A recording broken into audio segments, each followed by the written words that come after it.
Eu sei que muita gente diz que filho é para a vida toda, que sangue é mais grosso que água, que mãe de verdade perdoa tudo, aguenta tudo, aceita tudo. Mas essas pessoas nunca foram deixadas numa cadeira de rodas que não precisavam, no corredor de um asilo que cheirava a desinfetante e solidão, ouvindo o próprio filho dizer: "Aqui é seu lugar agora, mãe. Vai ser melhor para todo mundo." Me chamo Glória Maria dos Santos. Tenho 72 anos. E essa história começa no dia em que meu único filho me descartou como se eu fosse um móvel velho que não combinava mais com a decoração da vida dele. Era uma manhã de setembro. O sol estava forte, daquele jeito que só Sorocaba tem no fim do inverno, quando o calor já começa a voltar, mas o ar ainda carrega um restinho de friagem. Eu tinha acabado de tomar meu café da manhã, o mesmo café que tomava há décadas. Pão com manteiga, uma fatia de queijo branco e aquele cafezinho coado no pano que minha mãe me ensinou a fazer quando eu ainda era menina. Estava na varanda, olhando para o quintal, pensando em regar as plantas mais tarde. Minhas orquídeas estavam florindo, as mais bonitas que eu já tinha cultivado. Roxas e brancas, delicadas como rendas. Eu tinha orgulho daquelas flores, tinha orgulho daquela casa. Tinha construído tudo com minhas próprias mãos, tijolo por tijolo, sacrifício por sacrifício. Foi quando ouvi o portão abrindo. Marcos apareceu no quintal com um sorriso que eu não reconheci. Não era o sorriso do menino que eu criei, do filho que corria para o meu colo quando tinha pesadelo. Era um sorriso ensaiado, calculado, como se ele tivesse praticado na frente do espelho antes de sair de casa. Atrás dele, uma van branca estacionou na rua. 2 homens de uniforme desceram. Uniforme bege, com um logo bordado no peito que eu não consegui ler daquela distância. Meu coração apertou sem eu entender por quê. "Bom dia, mãe. Tudo bem?" A voz dele era doce demais. Gentil demais. Marcos nunca falava assim comigo. Nos últimos anos, nossas conversas eram secas, apressadas, sempre com aquele tom de quem está fazendo um favor. Então, por que, de repente, tanta delicadeza? "Tudo bem, filho. O que você está fazendo aqui a essa hora? Não tem trabalho hoje?" Ele se aproximou, colocou a mão no meu ombro. O toque era leve, quase paternal, como se os papéis tivessem se invertido. Como se agora fosse ele cuidando de mim, e não o contrário. "Mãe, eu preciso conversar com a senhora. É importante." Entramos na sala. Ele me fez sentar no sofá, aquele sofá marrom que eu tinha comprado quando ele ainda era adolescente. Quantas vezes ele tinha dormido ali assistindo televisão? Quantas vezes eu tinha coberto ele com uma manta de madrugada, tomando cuidado para não acordá-lo? Marcos puxou uma cadeira e sentou na minha frente. Os 2 homens de uniforme entraram também. Ficaram parados perto da porta. Eu olhei para eles sem entender. "Mãe, eu conversei com um médico, um amigo meu, e ele disse que a senhora está apresentando alguns sinais preocupantes." "Sinais de quê?" "Confusão, mãe. Esquecimento. Ele acha que seria bom a senhora ter um acompanhamento mais especializado." Eu olhei para meu filho como se ele estivesse falando em outra língua. Confusão? Esquecimento? Eu tinha acabado de pagar todas as minhas contas na semana anterior. Tinha ido ao banco sozinha, dirigido meu carro, feito compras no supermercado. Tinha cozinhado, limpado a casa, cuidado do jardim. Onde estava a confusão? "Marcos, do que você está falando?" "Eu estou perfeitamente bem." Ele suspirou, daquele jeito que as pessoas suspiram quando acham que estão lidando com uma criança teimosa. "Mãe, a senhora não percebe, mas nós percebemos. A Patrícia e eu, a gente tem notado umas coisas. A senhora repete as mesmas histórias, esquece onde colocou as chaves, às vezes confunde os dias da semana." "Marcos, isso é normal. Isso acontece com todo mundo. Eu tenho 72 anos, não 17. É justamente por isso, mãe. A senhora precisa de cuidado, e eu e a Patrícia, a gente não tem condições de cuidar da senhora do jeito que a senhora precisa. As crianças, o trabalho, a correria do dia a dia. A senhora entende, né?" Eu entendi. Entendi perfeitamente. Mas não era o que ele estava dizendo. Era o que ele não estava dizendo. Ele não queria cuidar de mim. Ele queria se livrar de mim. Os 2 homens de uniforme se aproximaram. Um deles carregava uma cadeira de rodas, para mim. Uma mulher que tinha caminhado 3 quilômetros naquela mesma semana para ir à feira. Marcos, eu não preciso de cadeira de rodas. Eu ando perfeitamente bem. É só para facilitar, mãe. O lugar é grande.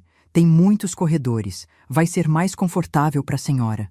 Eu quis gritar. Quis mandar todo mundo embora da minha casa. Quis ligar para a polícia, para um advogado, para alguém que pudesse me ajudar. Mas quando olhei para o rosto do meu filho, vi algo que me fez gelar por dentro. Ele já tinha decidido. Não importava o que eu dissesse, o que eu fizesse, o que eu provasse. Na cabeça dele, eu já estava no asilo. Eu já era um problema resolvido. E foi nesse momento que algo dentro de mim mudou.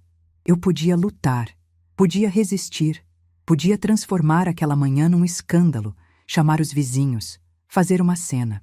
Mas para quê? Para prolongar uma guerra que eu já tinha vencido 10 anos antes? Porque sim, eu tinha um segredo. Um segredo que Marcos não fazia ideia que existia. Um segredo que estava guardado em 3 lugares diferentes, esperando exatamente esse momento.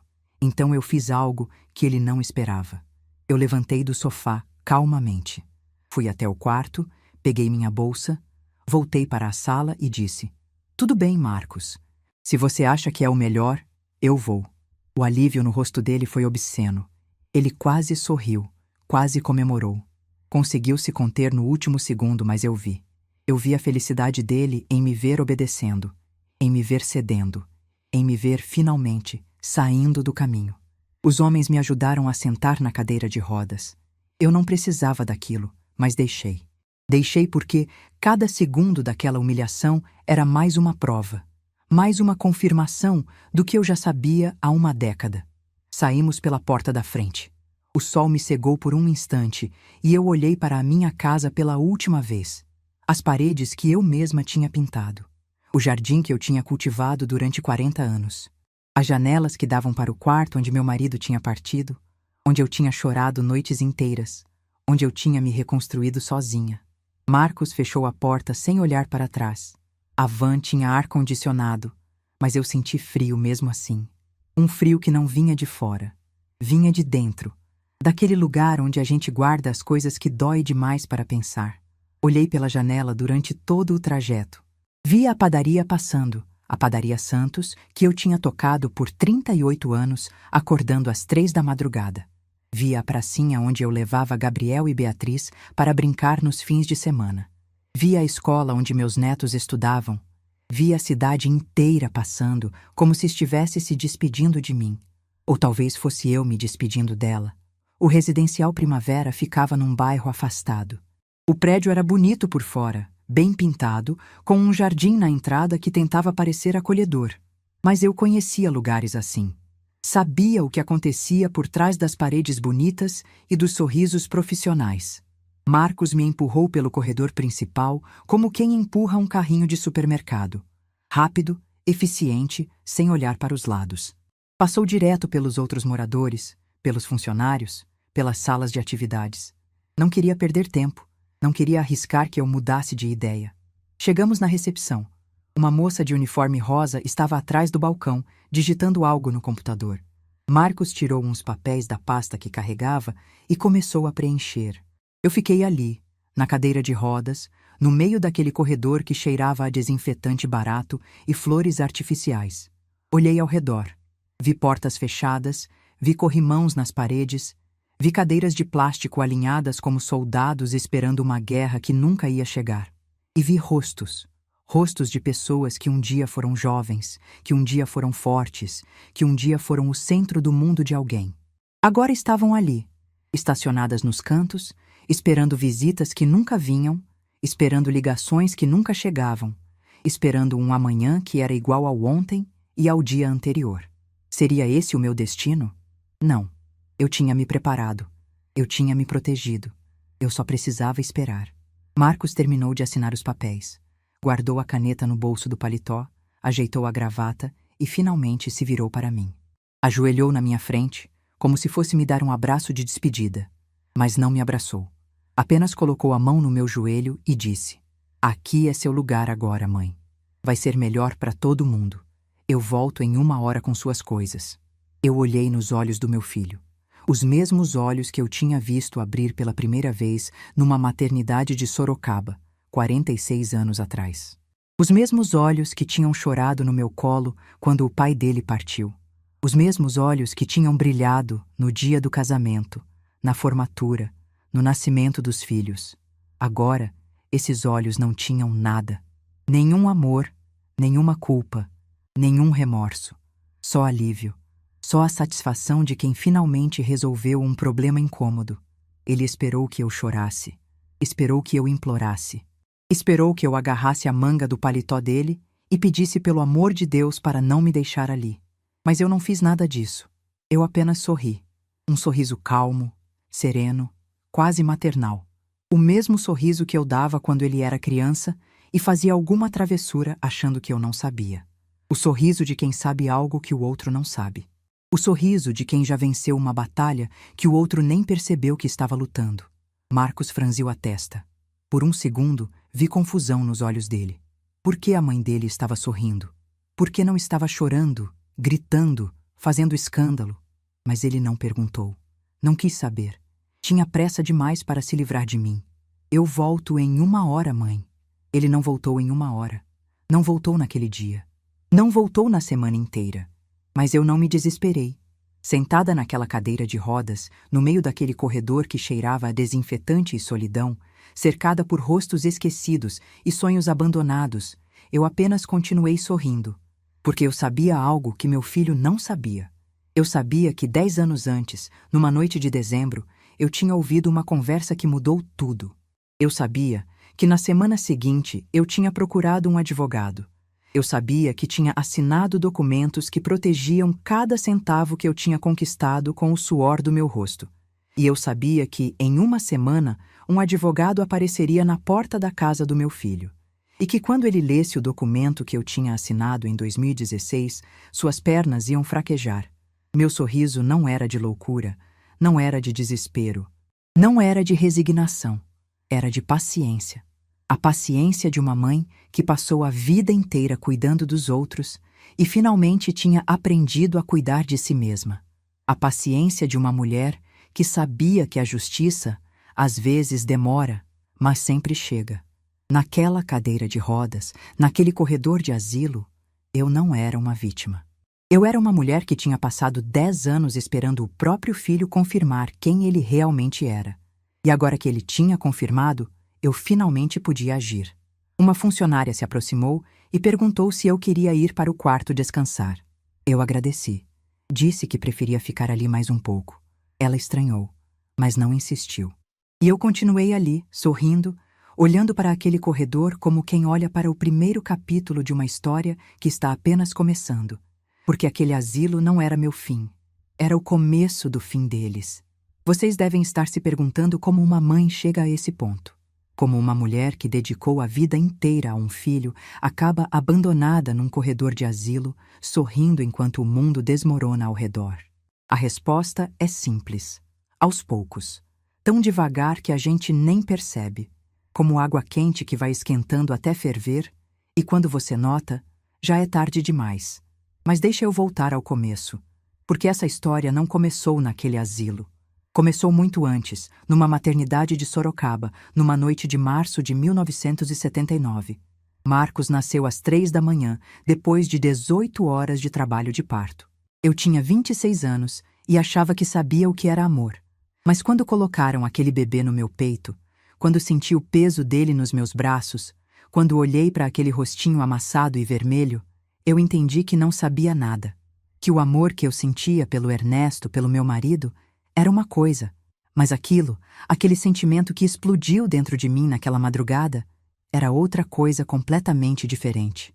Era um amor que doía, um amor que assustava, um amor que me fazia capaz de qualquer coisa. E foi esse amor que me destruiu. Ernesto era um homem bom, trabalhador, honesto, presente. Ele tinha herdado a padaria do pai dele, a Padaria Santos, que ficava num bairro simples perto do centro. Não era um negócio grande, mas dava para viver com dignidade. Acordávamos juntos às 3 da manhã. Ele ia preparar as massas, eu cuidava do caixa e do atendimento. Marcos cresceu nos fundos daquela padaria, entre sacos de farinha e o cheiro de pão quente. Foram anos bons, anos simples, mas bons, até que não foram mais. Ernesto partiu quando Marcos tinha apenas 6 anos. Uma condição no coração que descobrimos tarde demais. Num dia ele estava trabalhando normalmente. No outro, estava numa cama de hospital, e 3 semanas depois eu estava vestida de preto, segurando a mão de um menino que não entendia por que o pai não voltava mais para casa. Eu tinha 34 anos, uma padaria para tocar sozinha, um filho pequeno para criar, e nenhuma ideia de como fazer as duas coisas ao mesmo tempo. Mas fiz. Durante os 38 anos seguintes, eu acordei às 3 da madrugada todos os dias. Todos, sem exceção, sem férias, sem folgas, sem descanso. Primeiro preparava a massa do pão, deixava crescendo, depois acordava Marcos, dava café da manhã, levava para a escola. Voltava correndo para a padaria, atendia os clientes da manhã, preparava os salgados do almoço. Buscava Marcos na escola, trazia para o fundão da padaria, ajudava com a lição enquanto atendia o balcão. Fechava às 8 da noite.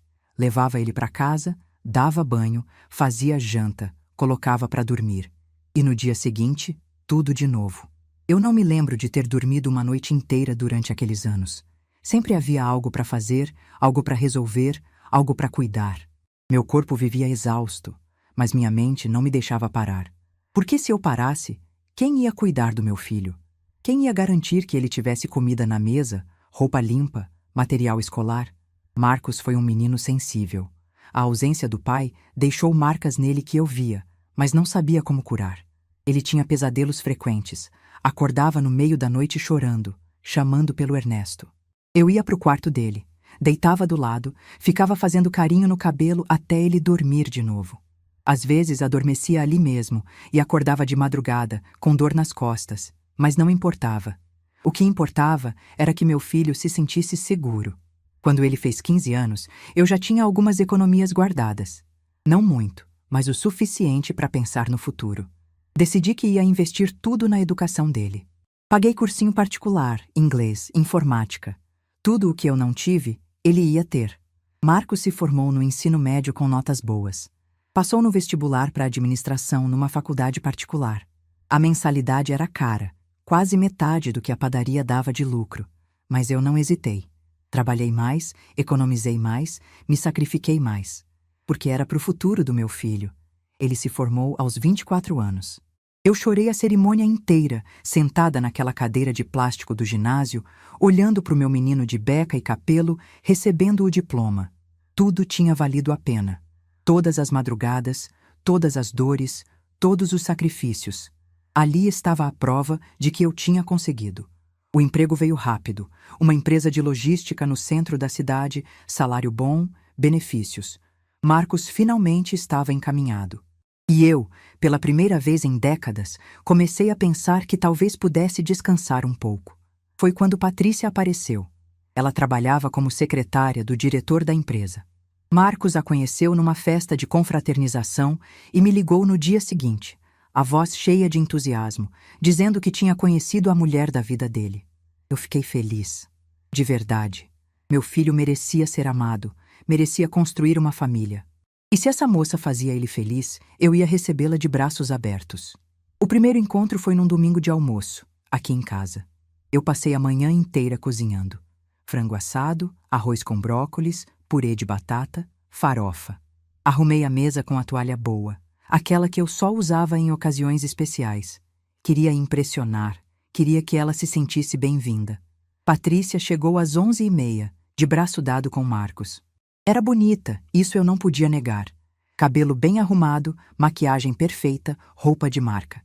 Mas tinha algo nos olhos dela que me incomodou. Um jeito de olhar ao redor como quem avalia o valor das coisas.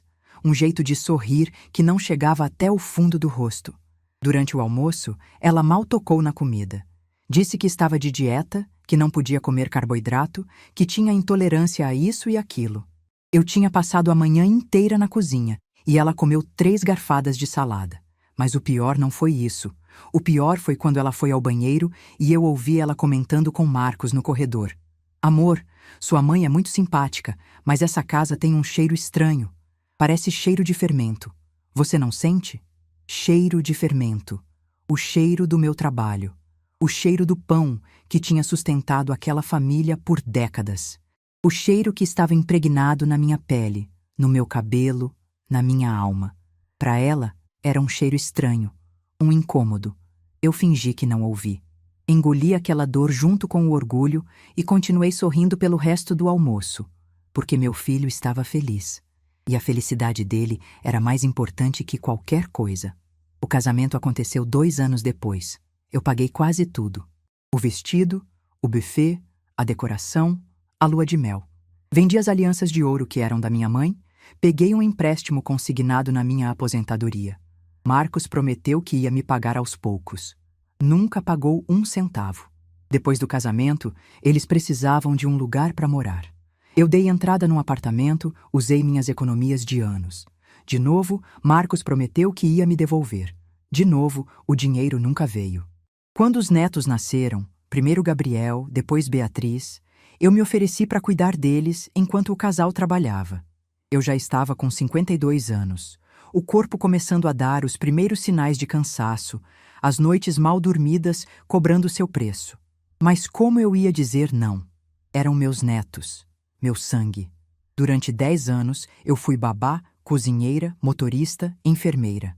Levava as crianças para a escola de manhã, buscava à tarde, ajudava com a lição, dava banho, preparava jantar. E ainda tinha a padaria para tocar. Ainda tinha que acordar às 3 da madrugada, mesmo com o corpo implorando por descanso. Aos poucos, as articulações começaram a doer, a pressão a subir, o cansaço a se acumular de um jeito que o sono já não resolvia mais. Patrícia nunca agradeceu. Nunca disse um "obrigada, Dona Glória". Pelo contrário, começou a fazer comentários sobre como eu estava lenta demais para acompanhar as crianças, sobre como eu mimava demais os netos, sobre como seria melhor colocá-los numa escolinha em período integral do que deixar com pessoas mais velhas. Pessoas mais velhas. Era assim que ela se referia a mim. Não avó, não Dona Glória. Pessoas mais velhas. E Marcos?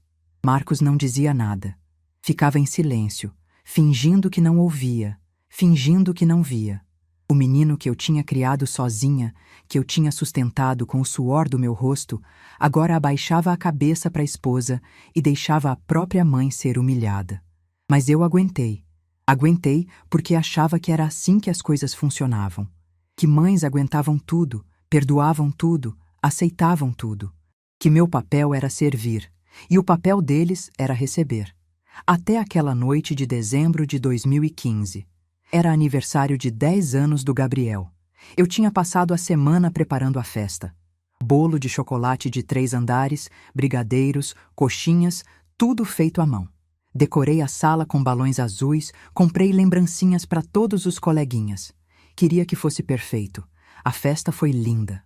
Gabriel correu, brincou, soprou as velhinhas com aquele sorriso de criança feliz. Eu fiquei no canto, observando, o coração cheio de amor por aquele menino que era tão parecido com o avô que nunca conheceu. Quando os convidados foram embora, eu ajudei a limpar tudo. Lavei a louça, guardei as sobras, varri a sala. Patrícia e Marcos estavam na varanda, tomando vinho, enquanto as crianças assistiam televisão no quarto. Eu fui até a cozinha buscar minha bolsa que tinha esquecido no balcão. E foi quando ouvi.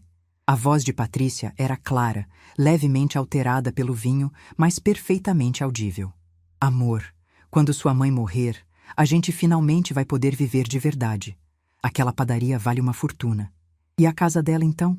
Dá para vender e comprar aquele apartamento na praia que a gente sempre quis. Eu congelei. Minha mão parou no ar, a bolsa esquecida no balcão. Esperei. Esperei que meu filho dissesse algo, que ele defendesse minha honra, que ele pelo menos fingisse indignação. Mas o que eu ouvi foi a voz dele, calma, quase divertida. Calma, amor. Ela já tá velha. Não deve demorar muito. As pernas fraquejaram. Precisei me apoiar no balcão para não cair. O chão pareceu sumir debaixo dos meus pés, as paredes giraram, o ar ficou pesado demais para respirar. Meu filho, o menino que eu tinha criado sozinha, o homem pelo qual eu tinha sacrificado minha juventude, minha saúde, minha vida inteira. Ele estava ali, a poucos metros de mim, contando os dias para minha partida, calculando quanto ia lucrar quando eu não estivesse mais aqui. Saí pela porta dos fundos, sem fazer barulho. Dirigi até em casa com as mãos tremendo no volante, a visão embaçada pelas lágrimas que eu não conseguia segurar. Cheguei em casa e não acendi a luz. Fui direto para o quarto, me deitei na cama ainda de roupa e fiquei ali, no escuro, olhando para o teto. Não dormi aquela noite, nem a seguinte, nem a outra depois. Passei dias repassando cada momento, cada sacrifício, cada noite mal dormida, cada real economizado. Tudo aquilo tinha sido para quê? Para ouvir meu filho dizer que eu ia demorar muito a partir? Mas no meio daquela dor, algo começou a nascer. Uma clareza que eu nunca tinha tido antes. Uma certeza fria, calculada, definitiva. Eu não ia morrer para eles herdarem nada. Eu ia viver e ia me proteger. Na semana seguinte, procurei Dr. Ribeiro, o advogado que cuidava dos documentos da padaria desde a época do Ernesto. Contei tudo. A conversa, as humilhações, os anos de ingratidão. Ele me ouviu em silêncio, as mãos cruzadas sobre a mesa, os olhos sérios por trás dos óculos. Quando terminei, ele disse: Dona Glória, a senhora tem todo o direito de proteger o que construiu. E eu vou ajudá-la a fazer isso. Nos meses seguintes, montamos uma blindagem completa. Testamento, cláusulas específicas, condições claras. Tudo amarrado, tudo documentado, tudo legal. Se eu fosse declarada incapaz, sem 3 laudos independentes, os bens iam para uma fundação. Se eu fosse internada em qualquer instituição sem meu consentimento registrado em cartório, Marcos perderia todo o direito à herança. Assinei os documentos em janeiro de 2016. 3 cópias. Uma comigo, uma com o Dr. Ribeiro, uma num cofre de banco. Depois, voltei para minha vida como se nada tivesse acontecido. Continuei cuidando dos netos. Continuei ajudando com as contas. Continuei sendo a mãe e a avó que sempre fui. Mas agora, eu sabia a verdade. E estava preparada para o dia em que eles finalmente mostrariam quem realmente eram. Esse dia demorou 10 anos para chegar. Mas chegou. O primeiro dia no Residencial Primavera foi o mais longo da minha vida. Depois que Marcos foi embora, eu fiquei ali, naquela cadeira de rodas, no meio do corredor, olhando para as paredes bege e para os quadros de paisagens genéricas que tentavam dar alguma vida àquele lugar. Uma funcionária me ofereceu água. Outra perguntou se eu queria conhecer o quarto. Eu agradeci, disse que precisava de um momento. Na verdade, eu estava esperando. Esperando meu filho voltar com minhas coisas, como tinha prometido. Esperando ele aparecer na porta com aquela cara de quem percebeu que tinha ido longe demais. Esperando, no fundo do meu coração, que aquilo tudo fosse um pesadelo do qual eu ia acordar a qualquer momento. Mas as horas passaram. O sol foi descendo, as sombras foram crescendo e Marcos não apareceu. Às 6 da tarde, uma senhora de cabelos grisalhos e óculos de armação vermelha se aproximou de mim. Ela usava um blazer azul marinho e carregava uma prancheta debaixo do braço. Tinha um jeito firme de andar, mas os olhos eram gentis. Dona Glória, meu nome é Carmen. Sou a diretora do residencial. Podemos conversar um momento? Eu assenti. Ela puxou uma cadeira e sentou na minha frente, bem perto, como quem não quer que outros ouçam. Dona Glória, eu vou ser direta com a senhora. Trabalho com idosos há mais de 20 anos. Já vi de tudo nessa profissão. E posso dizer com toda a certeza que a senhora não deveria estar aqui. Eu olhei para ela sem entender. Ou talvez entendendo demais. A senhora chegou andando do estacionamento até a van. Eu vi pela janela do meu escritório. Seu filho é que insistiu na cadeira de rodas. A senhora respondeu todas as perguntas da recepcionista com clareza. Lembrou datas, nomes, endereços. Não apresenta nenhum sinal de confusão mental. Dona Carmen tirou os óculos e limpou as lentes com um paninho que tirou do bolso. Era um gesto simples, mas que dava tempo para ela escolher as próximas palavras. Eu recebi os papéis que seu filho assinou. Não há nenhum laudo médico anexado, nenhum relatório de avaliação, nenhum documento que justifique essa internação. Só a palavra dele de que a senhora precisava de cuidados especiais.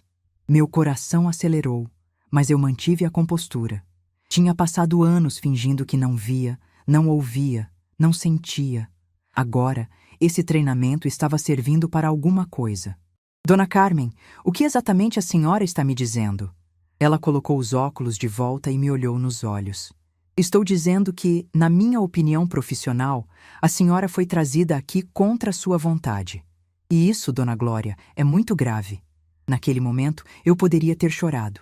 Poderia ter desabado, contado tudo, pedido ajuda desesperadamente. Mas eu não fiz isso. Em vez disso, eu sorri. O mesmo sorriso que tinha dado para Marcos algumas horas antes. Dona Carmen, a senhora tem toda a razão, mas eu preciso que a senhora me dê alguns dias antes de tomarmos qualquer providência. Pode fazer isso por mim? Ela franziu a testa, claramente confusa. Alguns dias? Dona Glória, a senhora entende a gravidade da situação? Seu filho a abandonou aqui sem nenhuma documentação adequada. Isso pode ser considerado... Eu sei o que pode ser considerado. Mas eu tenho um plano, e para esse plano funcionar, eu preciso de alguns dias aqui. Preciso que meu filho pense que conseguiu o que queria. Preciso que ele se sinta seguro. Dona Carmen me estudou por um longo momento. Eu podia ver as engrenagens girando na cabeça dela, tentando entender que tipo de mulher eu era. A senhora tem como se proteger? Tem alguém lá fora que possa ajudar? Eu pensei em Dr. Ribeiro, nos documentos guardados em 3 lugares diferentes. Na blindagem que tínhamos construído juntos, tijolo por tijolo, cláusula por cláusula. Tenho tudo o que preciso. Só preciso de tempo. Ela assentiu lentamente. Tudo bem, Dona Glória. Vou confiar na senhora. Mas se em uma semana as coisas não se resolverem, eu mesma vou tomar providências. Não posso ser conivente com esse tipo de situação. Apertei a mão dela com força. Naquele aperto havia mais do que gratidão. Havia o reconhecimento de uma mulher que via outra mulher, que entendia, sem precisar de explicações, o que significava ser tratada como descartável.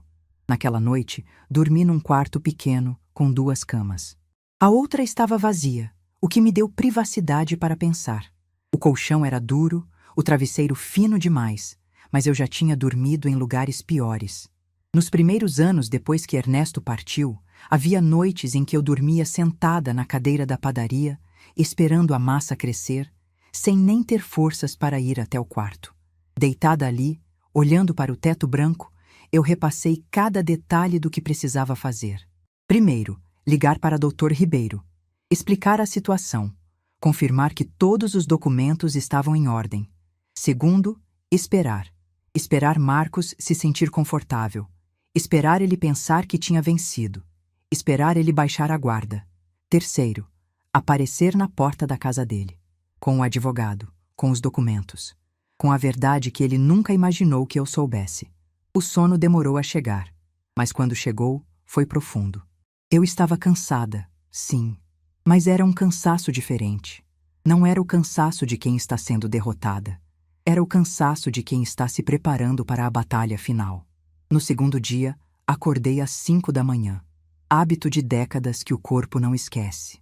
O sol ainda não tinha nascido, mas eu já estava de pé, olhando pela janela do quarto para o jardim do residencial. Havia outros moradores já acordados também.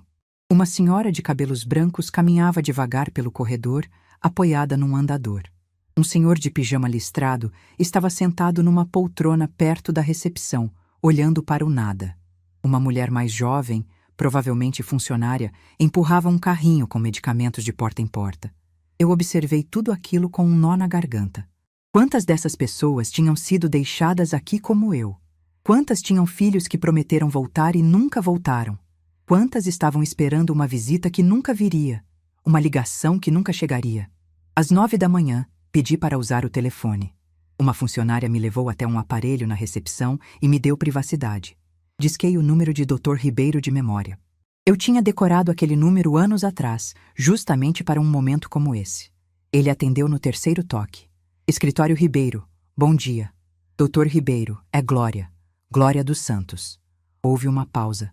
Quando ele falou de novo, a voz estava tensa. Dona Glória, a senhora está bem? Aconteceu alguma coisa? Aconteceu, doutor. Meu filho me internou num asilo ontem, sem meu consentimento, sem laudo médico, sem nada.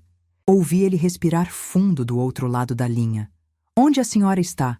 Residencial Primavera. bairro Vista Alegre, aqui em Sorocaba. A senhora está segura? Está sendo bem tratada? Estou. A diretora daqui percebeu que algo estava errado. Ela está do meu lado. Ótimo. Dona Glória, a senhora sabe o que isso significa, não sabe? Eu sabia. Sabia desde o momento em que Marcos me colocou naquela cadeira de rodas. Sei, doutor. A cláusula foi acionada. Exatamente. Internação em instituição de longa permanência sem consentimento documentado em cartório. Seu filho acabou de perder todo e qualquer direito sobre seus bens. Eu deveria ter sentido satisfação. Deveria ter sentido triunfo, vingança, alegria. Mas o que eu senti foi um vazio imenso, uma tristeza profunda por ter chegado a esse ponto. Por ter criado um filho que me tratou como um obstáculo a ser removido. Doutor, eu quero fazer isso pessoalmente. Quero estar lá quando ele souber.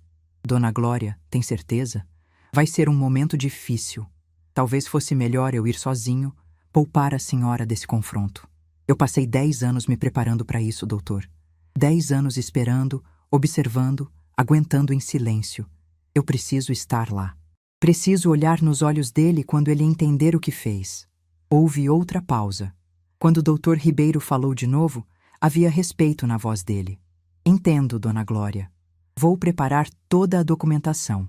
Em quanto tempo a senhora quer que isso aconteça? 1 semana. Eu quero ficar aqui por 1 semana. Quero dar tempo para o Marcos achar que venceu. Quero que ele se sinta seguro, confortável, aliviado. E aí, quando ele menos esperar, nós aparecemos. Entendido. Vou deixar tudo pronto. A senhora me liga quando quiser que eu vá buscá-la. Desliguei o telefone e fiquei ali, parada, olhando para a parede.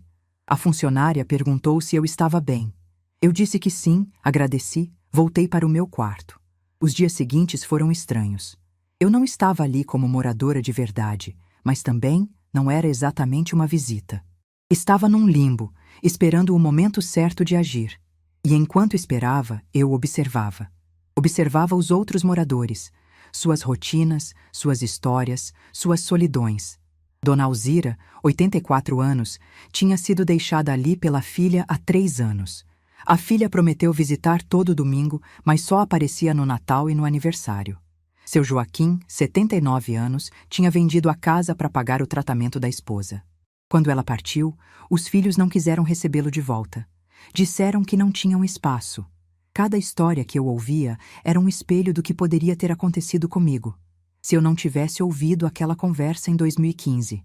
Se eu não tivesse procurado o Dr. Ribeiro. Se eu não tivesse me protegido.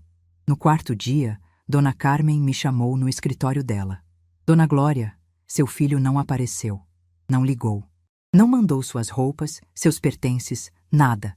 A senhora tem certeza de que quer continuar esperando? Eu olhei para ela e senti uma gratidão imensa por aquela mulher. Ela não me conhecia, não me devia nada, mas estava ali, preocupada comigo, querendo me ajudar. Tenho certeza, Dona Carmen. Amanhã vai ser o dia. Ela assentiu, ainda preocupada, mas respeitando minha decisão. A senhora é uma mulher forte, Dona Glória. Não sei o que está planejando, mas tenho certeza de que vai dar certo. Naquela noite, eu não dormi. Fiquei acordada, olhando pela janela, vendo as estrelas aparecerem no céu de Sorocaba. Pensei em Ernesto, em como ele teria ficado destroçado se soubesse o que nosso filho tinha se tornado.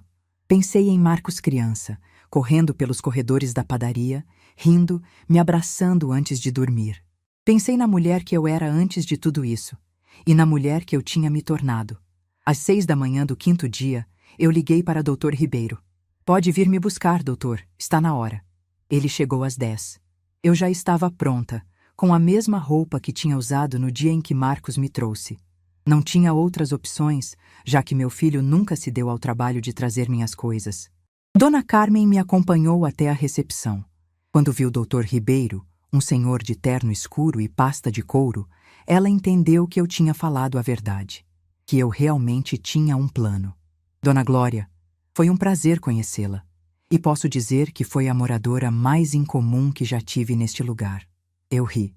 Uma risada genuína, a primeira em dias. Obrigada por tudo, Dona Carmen, por acreditar em mim, por me dar tempo. Ela me abraçou. Um abraço forte, de mulher para mulher. Vá lá e mostre para eles quem a senhora realmente é. Saí do residencial Primavera de cabeça erguida, não em cadeira de rodas, não sendo empurrada como um objeto, caminhando com minhas próprias pernas, no meu próprio ritmo, dona do meu próprio destino. Dr. Ribeiro abriu a porta do carro para mim. Antes de entrar, olhei uma última vez para aquele prédio, para as janelas onde rostos solitários observavam o mundo passar, para o jardim que tentava esconder a tristeza que existia lá dentro. Eu tinha passado 5 dias naquele lugar. 5 dias que me ensinaram mais sobre a vida do que décadas de trabalho duro. Entrei no carro e Dr. Ribeiro sentou ao meu lado. Dona Glória, antes de irmos, preciso confirmar uma coisa. A senhora tem certeza absoluta de que quer fazer isso? Uma vez que entregarmos esses documentos, não há volta. Seu filho vai perder tudo. Eu olhei para ele. Pensei em todas as madrugadas que acordei às 3 da manhã, em todas as noites que dormi na cadeira da padaria, em todos os sacrifícios que fiz, em todas as humilhações que engoli, em todas as lágrimas que segurei. E pensei naquela frase. Aquela frase que ficou gravada na minha memória como ferro em brasa. Ela já tá velha, não deve demorar muito. Tenho certeza, doutor. Vamos. O carro deu partida. E enquanto as ruas de Sorocaba passavam pela janela, eu sentia algo que não sentia há muito tempo. Paz. A paz de quem sabe que está fazendo a coisa certa. A paz de quem finalmente vai ter a chance de olhar nos olhos de quem a machucou e dizer a verdade. A paz de quem passou a vida inteira cuidando dos outros e finalmente aprendeu a cuidar de si mesma. Dali a 30 minutos, estaríamos na porta da casa do meu filho. E ele não fazia a menor ideia do que estava por vir. O carro de Dr. Ribeiro parou em frente à casa do meu filho às 10h42 da manhã. Eu sei o horário exato porque olhei para o relógio do painel 3 vezes durante o trajeto. Estava contando os minutos, estava saboreando cada segundo que me aproximava daquele momento. A casa ficava num condomínio fechado no bairro Jardim Europa, uma das áreas mais valorizadas de Sorocaba. 3 quartos, suíte com closet, piscina nos fundos. Marcos e Patrícia tinham se mudado para lá há 5 anos, quando ele foi promovido a gerente na empresa de logística. Eu me lembro do dia em que eles me convidaram para conhecer a casa nova. Patrícia fez questão de mostrar cada cômodo, cada detalhe da decoração, cada móvel importado. Falava dos preços como se estivesse recitando um poema. O sofá de couro italiano, a mesa de jantar de madeira de demolição, as cortinas que ela tinha mandado fazer sob medida. Em nenhum momento ela agradeceu. Em nenhum momento reconheceu que parte daquilo só existia porque eu tinha ajudado Marcos a se estabelecer, porque eu tinha dado entrada no primeiro apartamento deles, pago o casamento, cuidado dos filhos de graça por uma década. Para Patrícia, tudo aquilo era mérito exclusivo do casal. Eu era apenas a sogra inconveniente que aparecia nos fins de semana para ver os netos. Dr. Ribeiro desligou o motor e se virou para mim. Dona Glória, antes de entrarmos, preciso que a senhora esteja preparada. Seu filho pode reagir de várias formas. Pode chorar, pode gritar, pode tentar argumentar, pode até tentar impedir que a gente entre. Mas a senhora precisa manter a calma. Não podemos dar motivo para ele alegar qualquer tipo de coação ou intimidação. Eu olhei para aquela casa. Para as paredes pintadas de branco, para o jardim bem cuidado, para os carros na garagem. Tudo tão bonito por fora, tudo tão podre por dentro. Pode ficar tranquilo, doutor. Eu esperei 10 anos por esse momento. Não vou estragar tudo agora. Descemos do carro. Dr. Ribeiro carregava uma pasta de couro marrom, a mesma pasta que eu tinha visto tantas vezes no escritório dele ao longo dos anos. Dentro dela estavam os documentos que iam mudar tudo. Caminhamos até o portão, toquei a campainha e esperei. 30 segundos. 1 minuto. 1 minuto e meio. A porta da casa se abriu e Patrícia apareceu. Ela usava um vestido florido e sandálias de salto baixo, o cabelo preso num coque elegante. Estava maquiada, perfumada, pronta para algum compromisso social. Quando me viu, o rosto dela se transformou. Primeiro, surpresa. Depois, confusão. E, finalmente, algo parecido com medo. Dona Glória, o que a senhora está fazendo aqui? Eu não respondi. Apenas olhei para ela, em silêncio, esperando que ela processasse a situação. Dr. Ribeiro deu um passo à frente. Bom dia. Meu nome é Henrique Ribeiro. Sou advogado. Precisamos falar com o Sr. Marcos. É urgente. Patrícia olhou do advogado para mim, de mim para o advogado. Os olhos dela estavam arregalados, a boca entreaberta. Ela não sabia o que fazer, o que dizer, como reagir. Marcos está... Ele está trabalhando em casa hoje. Mas não sei se... Pode chamá-lo, por favor. É do interesse dele ouvir o que temos a dizer. Ela hesitou por mais alguns segundos, depois desapareceu porta adentro. Eu ouvi passos apressados, vozes abafadas, e então silêncio. 2 minutos depois, Marcos apareceu. Ele estava de bermuda e camiseta, os cabelos despenteados, a barba por fazer. Claramente não esperava visitas. Claramente não esperava me ver ali, de pé, na porta da casa dele, uma semana depois de ter me abandonado num asilo. Mãe, o que? Como a senhora saiu de lá? A voz dele era de pura confusão. Não de remorso, não de culpa. Confusão. Como se eu fosse uma encomenda que tinha sido devolvida por engano. Bom dia, Marcos. Posso entrar? Ele olhou para Dr. Ribeiro, depois para mim de novo. Quem é esse? Meu advogado. Temos alguns assuntos para resolver. Marcos ficou parado na porta por um longo momento. Eu vi a mente dele trabalhando, tentando entender o que estava acontecendo, tentando calcular os riscos. Finalmente, ele deu um passo para o lado e nos deixou entrar. A sala estava exatamente como eu lembrava. O sofá de couro italiano, a mesa de centro de vidro, as cortinas sob medida. Tudo impecável, tudo no lugar. O cheiro de ambientador de lavanda pairava no ar, misturado com o perfume importado de Patrícia. Sentem-se. Marcos indicou o sofá. Eu sentei numa poltrona lateral, de frente para ele. Doutor. Ribeiro ficou de pé, abrindo a pasta de couro sobre a mesa de centro. Patrícia entrou na sala e sentou ao lado do marido. Ela estava pálida, as mãos entrelaçadas no colo, os olhos fixos em mim. Pela primeira vez desde que a conheci, ela estava em silêncio. Mãe, o que está acontecendo? Por que a senhora trouxe um advogado aqui? A voz de Marcos tinha um tom de impaciência. Como se eu estivesse atrapalhando o dia dele. Como se a minha presença fosse um inconveniente. Eu olhei para o meu filho, para o homem que eu tinha carregado no ventre por 9 meses, para o menino que eu tinha amamentado, banhado, vestido, alimentado, para o adolescente cujas lágrimas eu tinha enxugado tantas vezes, para o adulto que eu tinha sustentado, apoiado, ajudado em cada passo da vida, e vi um estranho de olhos frios e coração vazio. Um estranho que tinha me colocado numa cadeira de rodas e me empurrado pelos corredores de um asilo como quem descarta um móvel velho. Marcos, eu vou te contar uma história, e você vai ouvir até o final sem me interromper. Pode fazer isso? Ele franziu a testa, claramente irritado. Mãe, eu tenho uma reunião daqui a pouco. Será que não pode ser rápido? Não, não pode. O tom da minha voz o surpreendeu. Eu nunca tinha falado assim com ele. Durante toda a vida dele, eu tinha sido a mãe que cedia, que aceitava, que engolia. Mas essa mãe tinha ficado para trás naquele corredor de asilo. Era dezembro de 2015, aniversário de 10 anos do Gabriel. Eu tinha passado a semana inteira preparando a festa. Bolo de 3 andares, salgadinhos, decoração, lembrancinhas. Tudo feito com as minhas próprias mãos, com o meu próprio dinheiro. Marcos me olhava sem entender onde eu queria chegar.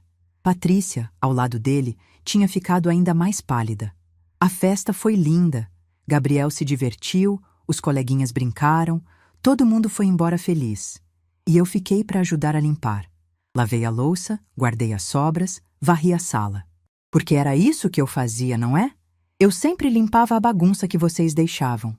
Fiz uma pausa. O silêncio na sala era pesado, quase palpável. Quando terminei, fui até a cozinha buscar minha bolsa.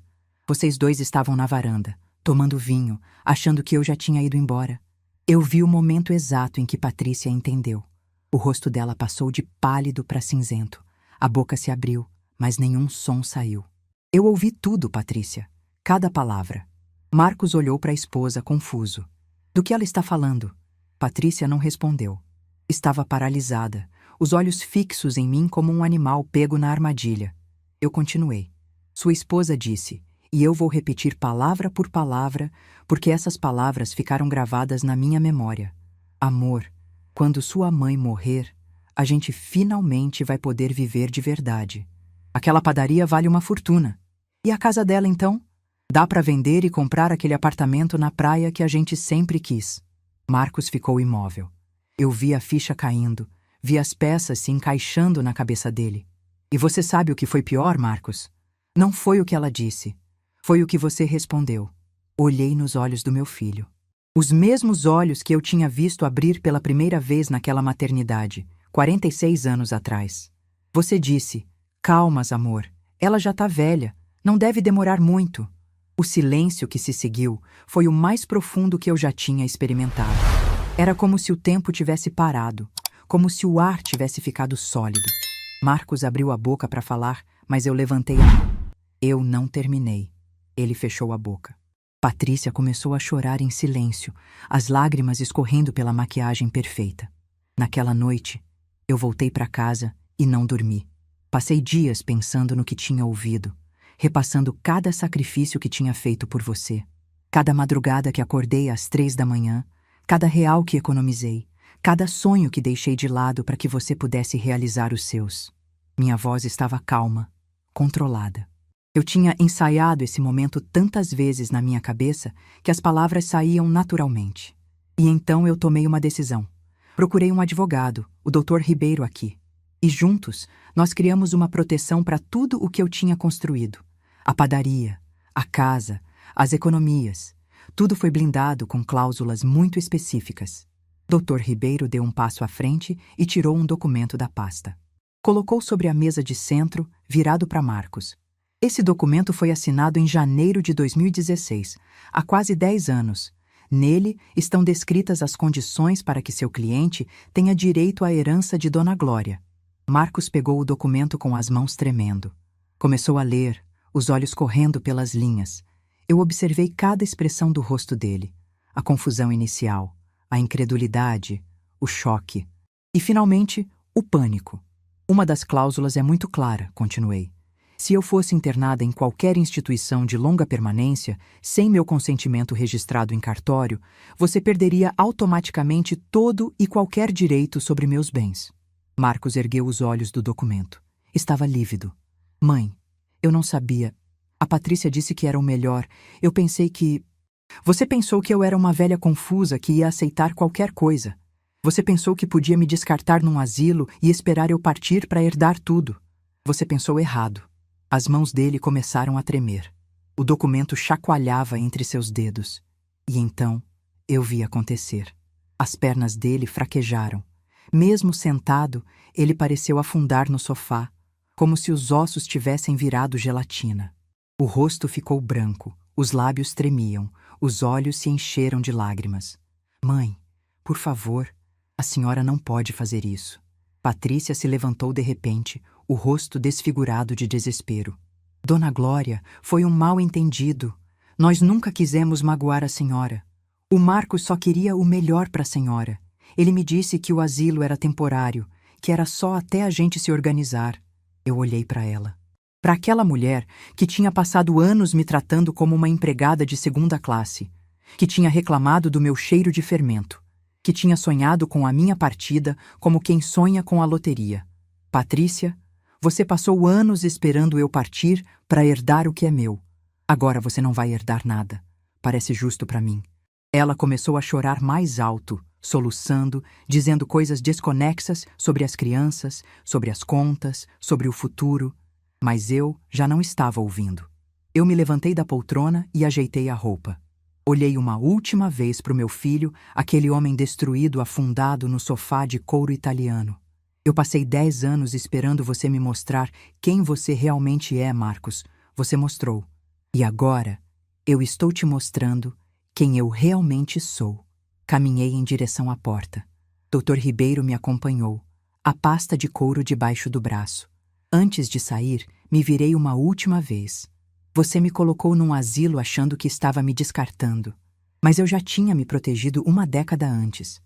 Porque mães sabem, Marcos, mães sempre sabem. Saí daquela casa sem olhar para trás.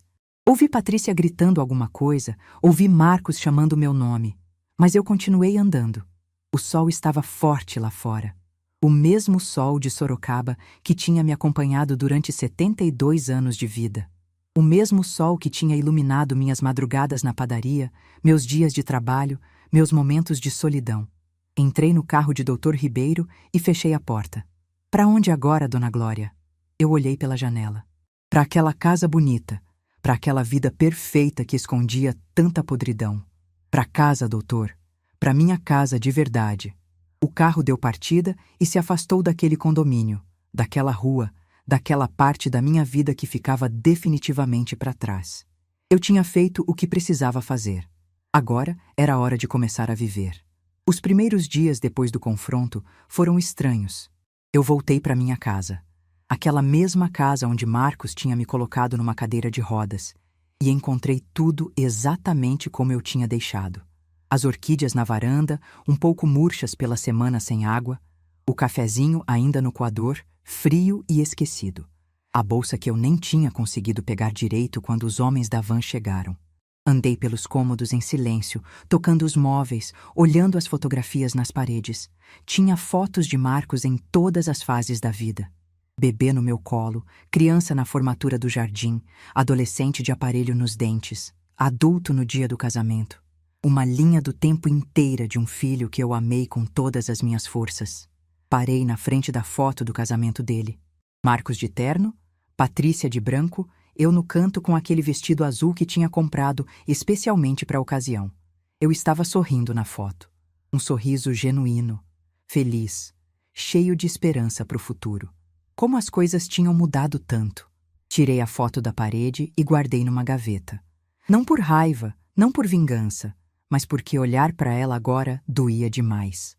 Doía ver aquela versão de mim mesma, tão inocente, tão cheia de sonhos que nunca se realizaram. Na primeira semana, o telefone não parou de tocar. Marcos ligava 3, 4 vezes por dia. Eu via o nome dele piscando na tela e deixava tocar até cair na caixa postal. Não tinha nada que ele pudesse dizer que eu quisesse ouvir.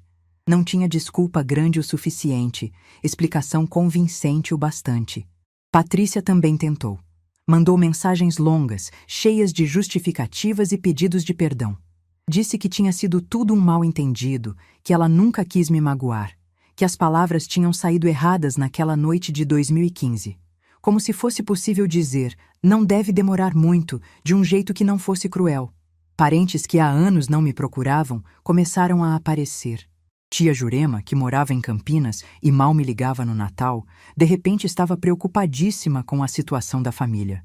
Primo Roberto, que eu não via desde o enterro do meu marido, mandou uma mensagem perguntando se não era melhor resolver isso entre vocês sem advogado. Todos querendo opinar, todos querendo interferir, todos achando que eu estava sendo dura demais. Mas nenhum deles tinha estado lá quando eu acordava às 3 da madrugada para fazer pão. Nenhum deles tinha segurado minha mão quando Ernesto partiu. Nenhum deles tinha ouvido meu filho dizer que eu ia demorar muito para partir. Então eu fiz algo que nunca tinha feito antes. Desliguei o telefone. Por 3 dias inteiros, não atendi ninguém, não respondi ninguém, não dei satisfação para ninguém. Precisava desse tempo para mim. Precisava processar tudo o que tinha acontecido, tudo o que ainda ia acontecer. No 4º dia, liguei para Dr. Ribeiro. Tínhamos decisões práticas a tomar. A padaria, a casa, as economias. Tudo precisava ser resolvido, organizado, direcionado.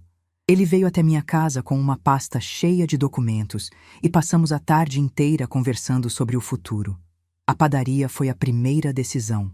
A Padaria Santos funcionava há mais de 50 anos naquele mesmo endereço. Primeiro com o sogro do Ernesto, depois com o Ernesto, depois comigo. Era mais do que um negócio. Era um pedaço da história da minha família, um pedaço da história do bairro. Eu poderia ter vendido para uma rede grande, dessas que compram padarias tradicionais e transformam em franquias sem alma. Teriam pago bem, provavelmente mais do que o valor de mercado. Mas não era isso que eu queria. Chamei seu Nelson e Dona Fátima, o casal que trabalhava comigo há mais de 20 anos. Eles tinham chegado como ajudantes, aprendido o ofício comigo, se tornado parte da família. Nelson sabia fazer o pão francês melhor do que eu. Fátima conhecia cada cliente pelo nome. Sabia quem gostava do pão mais torrado, quem preferia a casquinha macia. Ofereci a padaria para eles, pelo valor justo, parcelado em 10 anos, com juros que mal cobriam a inflação. Eles choraram quando eu fiz a proposta. Disseram que não tinham como pagar, que era generosidade demais. Mas eu insisti. Aquela padaria merecia continuar nas mãos de quem a amava. E Nelson e Fátima amavam aquele lugar tanto quanto eu. Assinamos os papéis numa tarde de outubro, com champanhe barato e lágrimas de alegria. Pela primeira vez em semanas, eu me senti leve. A casa foi mais difícil. 40 anos de memórias naquelas paredes. O quarto onde Marcos deu os primeiros passos. A cozinha onde eu preparei milhares de refeições. O jardim onde Ernesto plantou a primeira roseira, que ainda florescia todo setembro. Eu poderia ter vendido também. O bairro tinha valorizado muito. Corretores me ligavam toda semana oferecendo propostas tentadoras. Mas toda vez que eu pensava em assinar um contrato de venda, algo me travava. Foi Dona Carmen quem me deu a ideia. Ela me ligou 2 semanas depois do confronto, querendo saber como eu estava. Contei sobre a padaria, sobre as decisões que precisava tomar, sobre a dificuldade com a casa. Ela ouviu tudo em silêncio e depois disse algo que mudou minha perspectiva. Dona Glória, a senhora sabe quantos idosos no seu bairro vivem sozinhos, sem ter para onde ir, sem ter com quem conversar? A senhora tem uma casa grande, bem localizada. Já pensou em transformar isso em algo que ajude outras pessoas? Naquela noite, não dormi pensando naquela ideia. 1 mês depois, a casa da minha família se transformou no Centro de Convivência Ernesto Santos, um espaço onde idosos do bairro podiam se reunir durante o dia, participar de atividades, fazer amizades, se sentir vivos. Contratei 2 cuidadoras, uma assistente social, uma professora de artesanato. Reformei a sala para caber mais gente, transformei o quintal num jardim comunitário. A inauguração foi simples, sem pompa, sem discurso. Mas quando vi a sala cheia de pessoas da minha idade, rindo, conversando, jogando dominó, eu soube que tinha tomado a decisão certa. Aquela casa, que quase tinha sido palco da minha humilhação, agora era um lugar de acolhimento para dezenas de pessoas. Com o dinheiro que sobrou da venda da padaria, comprei um apartamento no centro da cidade. 2 quartos, varanda com vista para o parque, elevador, portaria 24 horas. Era menor do que minha casa, mas era meu. Completamente meu. Um lugar onde eu podia começar de novo, sem fantasmas, sem memórias dolorosas. Me inscrevi num curso de informática para a 3ª idade. Aprendi a usar o celular direito, a mandar mensagens, a fazer chamada de vídeo. Descobri que existia um mundo inteiro dentro daquela telinha, um mundo que eu tinha ignorado por anos, achando que era coisa de jovem. Entrei num coral da igreja do bairro. Eu sempre gostei de cantar, mas nunca tinha tido tempo. Agora, toda quarta-feira à noite, eu estava lá, ensaiando músicas que me faziam chorar de emoção. Fiz amizades que eu não esperava fazer aos 72 anos. Pessoas que me viam como Glória, não como a mãe de alguém, não como a avó de alguém. Viajei para o litoral pela primeira vez.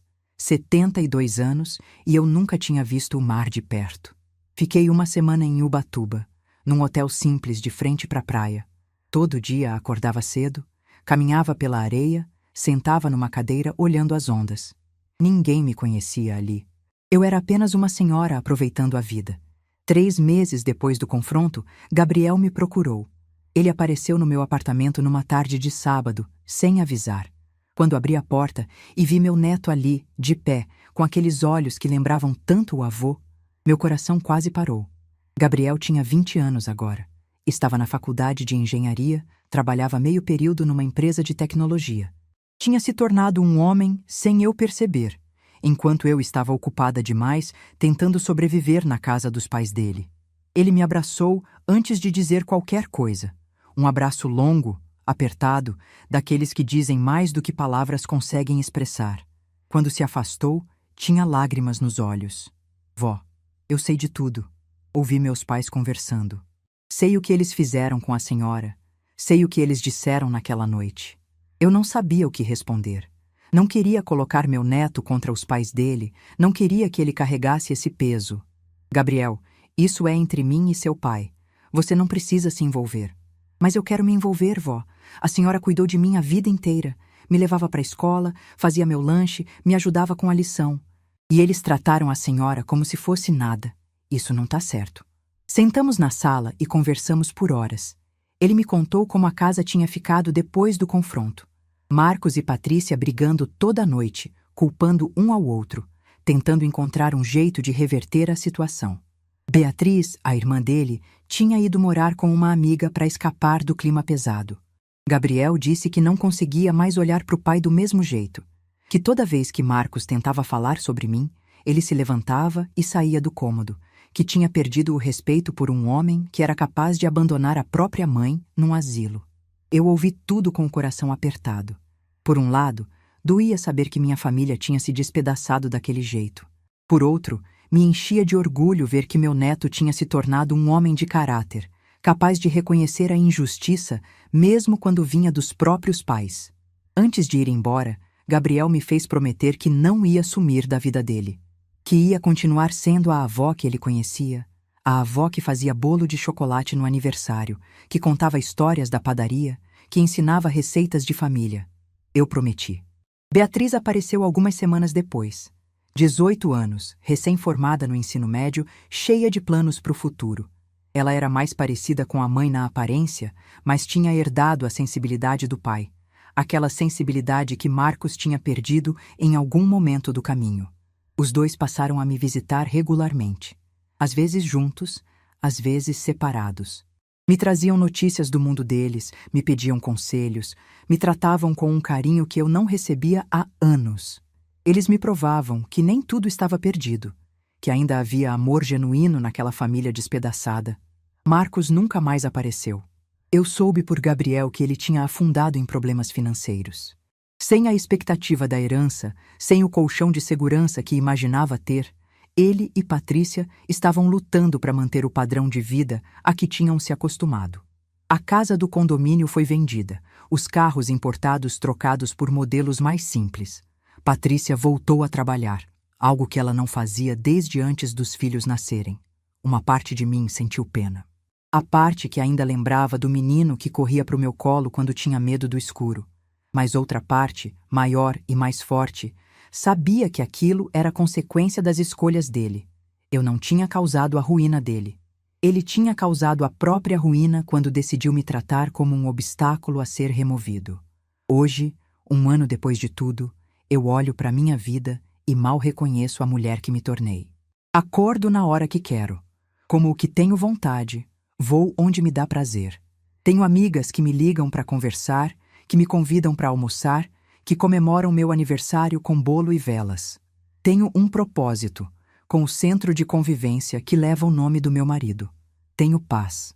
Às vezes me pergunto se fui dura demais, se deveria ter dado uma segunda chance, se deveria ter perdoado mais facilmente. Mas então lembro daquele corredor de asilo, daquele cheiro de desinfetante, daquela cadeira de rodas que eu não precisava. E tenho certeza de que fiz a coisa certa. Perdoar não significa aceitar ser maltratada. Amar não significa se anular. Família não significa prisão. Eu passei décadas sendo a mãe perfeita, a mulher que sempre estava disponível. E o que recebi em troca?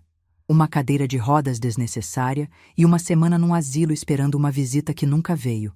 Mas também recebi algo inesperado, a chance de recomeçar.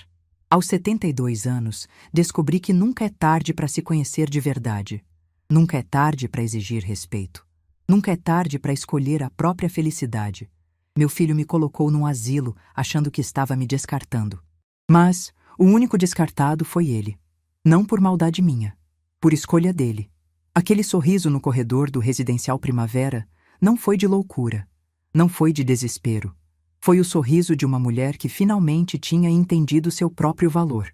Uma mulher que tinha passado a vida inteira cuidando dos outros e finalmente tinha aprendido a cuidar de si mesma. E essa mulher, posso dizer com orgulho, sempre esteve dentro de mim. Eu só precisava de coragem para deixá-la sair. Se essa história tocou seu coração, deixe seu like, se inscreva no canal e comente aqui embaixo. No meu lugar, o que você faria? Sua mensagem pode iluminar o dia de alguém.